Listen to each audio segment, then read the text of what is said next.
Exercise 1.3 के ही question number 9 को हम देख लेते हैं।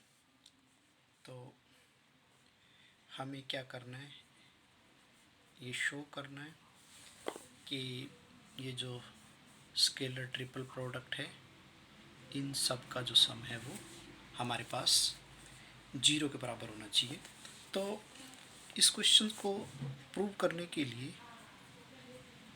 सबसे पहले तो स्केलर ट्रिपल प्रोडक्ट की डेफिनेशन को लगा लो। तो जो स्केलर ट्रिपल प्रोडक्ट है 3 वेक्टर की, उसको हम कैसे लिख सकते हैं, वो हमारे पास होती है A क्रॉस P, इसकी A की dot product B cross C के साथ। तो ये मेरे पास आ गया B cross Q cross C cross R, और इसके साथ हमारी ये इसकी डॉट प्रोडक्ट जो है इस क्रॉस के साथ। अब यहाँ पर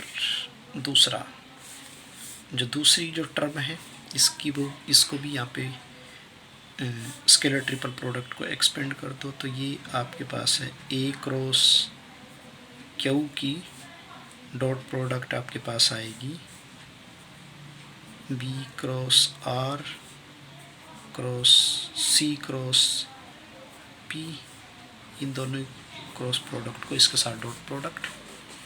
और थर्ड में मेरे पास है A क्रॉस R की dot product B cross P cross C cross Q। तो हम पहले स्टेप पे तो हमने जो है वो स्केलर ट्रिपल प्रोडक्ट की डेफिनेशन को लगा करके इनको एक्सपेंड कर लिया। अब मैं क्या करता हूँ, फर्स्ट टर्म को एक्सपेंड करता हूँ। तो जब मैं फर्स्ट टर्म को एक्सपेंड करूँगा, तो फर्स्ट टर्म को मैं जब यहाँ पे एक्सपेंड करूँगा, आपको ये ध्यान रखना है, फर्स्ट टर्म को जब मैं एक्सपेंड करूँगा तो मुझे क्या करना है, मुझे जो है इस वेक्टर को तो एक मानना है और इन दोनों को अलग अलग कंसिडर करना है। ठीक है, तो ये मेरे पास हो गया A क्रॉस B और ये टोटल मेरे पास हो गया C। तो इस पूरे को एक मानना है, इन दोनों को अलग अलग मानना। तो ये मेरे पास हो गया A क्रॉस B और ये क्रॉस C। तो यहाँ पे मैं आपको उल्टा बोल गया। आपको करना क्या है, इसको तो आपको एक मानना है और इन दोनों को अलग अलग कंसिडर करना है। तो ये आपके पास ये वाली सिचुएशन बन जाएगी A cross B cross C वाली। ठीक है, तो यहाँ पे फर्स्ट एंड लास्ट, तो इसको मैं लिख सकता हूँ B Q R। तो क्योंकि जब मैं इसकी लास्ट वाले के साथ डॉट प्रोडक्ट करूँगा तो वो मेरे पास आएगी ये scalar triple product into C vector. ठीक है, अब इसकी सेकंड के साथ तो B Q C, ये आपके पास माइनस B Q C, और ये आपके पास आ गया R वेक्टर।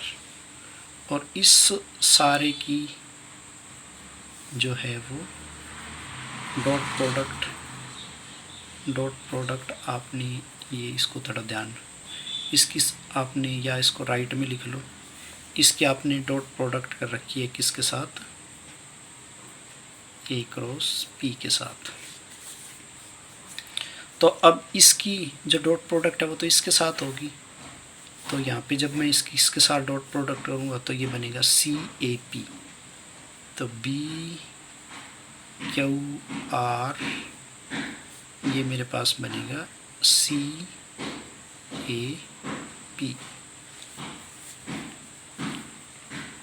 या ऐसे लिख सकते हो आप APC। ठीक है, जैसे मर्जी लिख दो। ओके, तो ये मैं इसको जैसे मैंने इसमें लिखा था, इसको मैं ऐसे लिखता हूँ, APC या CAP लिखो एक ही बात है, माइनस, अब यहाँ से BQC, और जब इसके साथ प्रोडक्ट करेंगे तो ये मेरे पास आ जाएगा RAP। मैं इसको APR भी लिख सकता हूँ, इसको मैं APR भी लिख सकता हूँ, उससे कोई फ़र्क नहीं पड़ेगा। सो ये मेरे पास इक्वेशन 1 होगी। अब मुझे क्या करना है, अब मुझे सेकंड टर्म की बजाय मैं जो है वो थर्ड टर्म को एक्सपेंड करूँगा। ठीक है, ये ध्यान रखना। अब मैं इस टर्म को एक्सपेंड करूँगा, और जब मैं इस टर्म को एक्सपेंड करूँगा तो इसमें आपको जो है एक चीज़ का ध्यान रखना है कि अब आपको इन दोनों को अलग अलग मानना है और इसको सेम मानना है। पहले वाले में हमने क्या किया था, इसको सेम माना था, इन दोनों को अलग अलग माना था। अब मैंने क्या करना है, इसको सेम मानना है और इन दोनों को अलग अलग मानना है। ठीक है, तो इसको सेम मैंने माना, तो ये मेरे पास आएगा फर्स्ट एंड लास्ट BCQ। तो ये मेरे पास आएगा BCQ, और ये आ गया आपके पास P माइनस, अब PCQ इंटू B, PCQ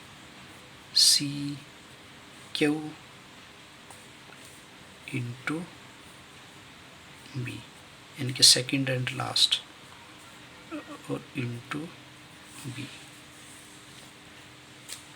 ठीक है, और इसकी आपके पास जो है वो डॉट प्रोडक्ट है किसके साथ, A क्रॉस R के साथ। ठीक है, और इसकी वैल्यू को देख लो, इसकी वैल्यू हमारे पास आएगी BCQ, ये आपके पास आ गया PAR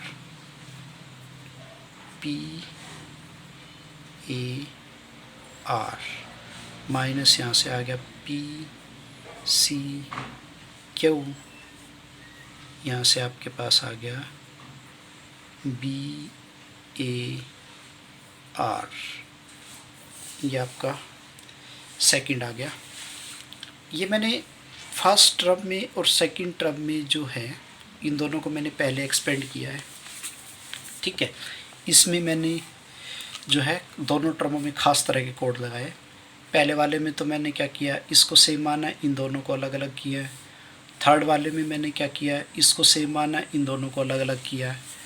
और जो थर्ड टर्म है, अब ये जो बीच वाली जो टर्म है, अब मैं इसको लिखूँगा। अब बीच वाली टर्म में क्या कोड काम करेगा, बीच वाली टर्म में हम क्या करेंगे, इस डॉट को और इस क्रॉस को आपस में इंटरचेंज करेंगे। यानी कि थर्ड टर्म में आपको क्या करना है, यहाँ पे क्रॉस लाना है। तो जब आप इस क्रॉस को डॉट को इंटरचेंज करोगे तो इन दोनों की तो क्रॉस प्रोडक्ट हो जाएगी, यानी कि ये आपके पास हो जाएगा A cross Q cross B cross R, और डॉट हो जाएगी C क्रॉस P के साथ। ठीक है, अब इस टर्म पे हमें कौन सा कोड अप्लाई करना है, इस टर्म में पे हमें देखना है क्या करना है, हमें वही इसको तो जो है वो सेम मानना है और इन दोनों को हमें अलग अलग कंसिडर करना है। तो फर्स्ट एंड लास्ट ABR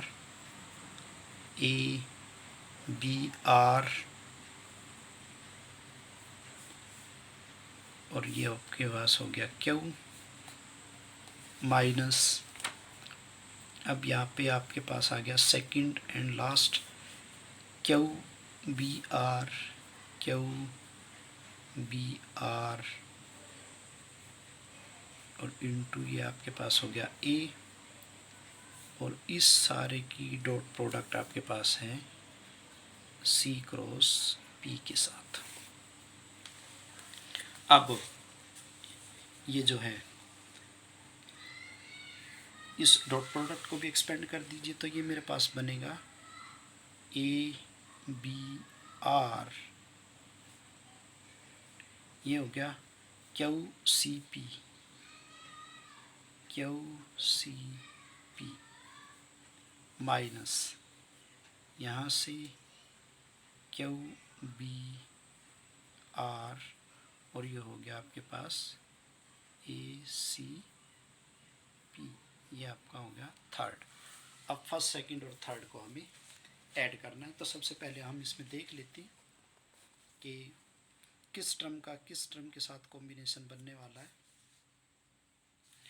ठीक है, सी A P A C P, तो यानी कि इस टर्म का और इस टर्म का कॉम्बिनेशन बनेगा, और इस टर्म का कॉम्बिनेशन बनने वाला। तो इस टर्म को तो सबसे पहले एज इट इज़ लिख लो, बी क्यू आर, और ये हो गया सी ए पी। अब इस टर्म में देखो बी क्यू है, तो यहाँ पे क्यू बी है, तो इन दोनों को जब मैं इंटरचेंज करूँगा तो यहाँ पे माइनस का फ़र्क पड़ जाएगा, तो यहाँ पे प्लस हो जाएगा। ठीक है, और जब मैं यहाँ पे है मेरा सी ए पी और यहाँ पे है ए सी पी, जब मैं इनको इंटरचेंज करूँगा तो एक माइनस यहाँ से आएगा, एक माइनस इन दोनों को इंटरचेंज करने से, एक माइनस इन दोनों को इंटरचेंज करने से वो हो जाएंगे प्लस के। ठीक है, तो ये माइनस एज इट इज़ बचा रहेगा। तो ये जब मैंने इसको किया बी क्यू आर, और यहाँ से मैंने कर दिया सी ए पी, तो इन दोनों की टर्म, तो इन दोनों का सम तो हो गया जीरो, ये दोनों की टर्म तो एडजस्ट होगी, ये वाली टर्म और ये वाली टर्म तो एडजस्ट होगी। अब उसके बाद ये वाली टर्म लिख लो, minus of B Q C, और ये है आर ए पी, अब इसमें देखो आर ए पी वाली टर्म ढूंढो कहाँ है, आर ए पी ये है, ये वाली टर्म में देखो बी क्यू सी क्यू, तो जब आप इसको इंटरचेंज करोगे, इन दोनों को आपस में इंटरचेंज करोगे, तो एक माइनस तो यहाँ आएगा, और देखो ए आर पी और इसमें है आर ए पी, आर को और ए को इंटरचेंज करोगे तो एक माइनस यहाँ से आएगा और वो दोनों माइनस प्लस के हो जाएंगे, तो ये टर्म मेरे पास प्लस की ही बनी रहेगी। तो इसको मैं लिख सकता हूँ बी क्यू सी, और इसमें आपके पास आ गया पी आर ए, तो यहाँ पे ये माइनस की है, ये प्लस की है, तो ये इन दोनों का सम भी जीरो आ गया। अब सिर्फ हमारे पास एक पेयर बच गया, तो यानी कि ये वाली टर्म और ये वाली टर्म भी एडजस्ट होगी। अब आप इस टर्म को लिख लो, ये टर्म है आपके पास minus of P C Q, और ये है बी ए आर,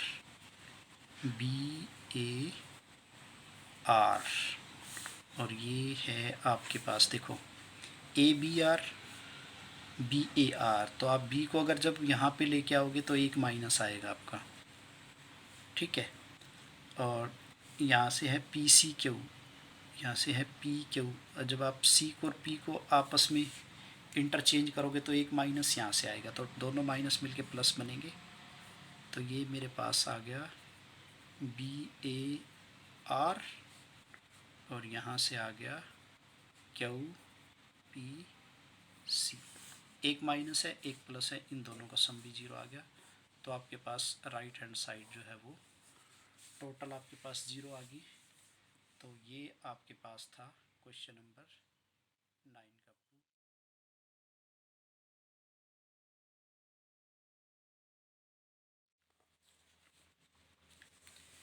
प्रूफ। अब हम एक्सरसाइज 1.3 का एक क्वेश्चन और देख लेते हैं, और वो क्वेश्चन नंबर है 10, क्वेश्चन नंबर 10 क्या कहता है कि if the vectors a, b, c and d are coplanar,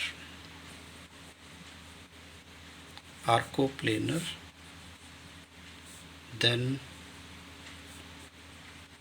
show that, आपको क्या शो करना है, a cross b cross c cross d is equal to 0। इसका प्रूफ जो है वो बहुत ही सिंपल है। तो सबसे पहले तो क्या करो, इस वेक्टर प्रोडक्ट को एक्सपेंड कर लो। इस वेक्टर प्रोडक्ट को एक्सपेंड करने के लिए मैं इसको एक सिंगल वेक्टर मान लेता हूँ और इन दोनों को अलग अलग मान लेता हूँ। तो फर्स्ट एंड लास्ट, तो a cross b dot d into C vector minus first and second a cross b dot c into D vector. मैं पूरे की पूरे एक्सरसाइज में सिर्फ एक ही फॉर्मूले का यूज़ कर रहा हूँ, जो है ज़्यादातर मैंने जो है हर क्वेश्चन को प्रूव करने के लिए जो है इस 3 वेक्टर की ट्रिपल प्रोडक्ट को कैसे सॉल्व करते हैं उसी का यूज़ किया है। तो मैं इसको, मेरे पास होता है ये formula a dot C into B minus a dot B into C. ज़्यादातर मैं जो है इसी फॉर्मूले का यूज़ कर रहा हूँ हर क्वेश्चन को सॉल्व करने के लिए। अब देखो ये मेरे पास क्या है, ये मेरे पास इस किसके बराबर है, ये है scalar triple product of A B D. A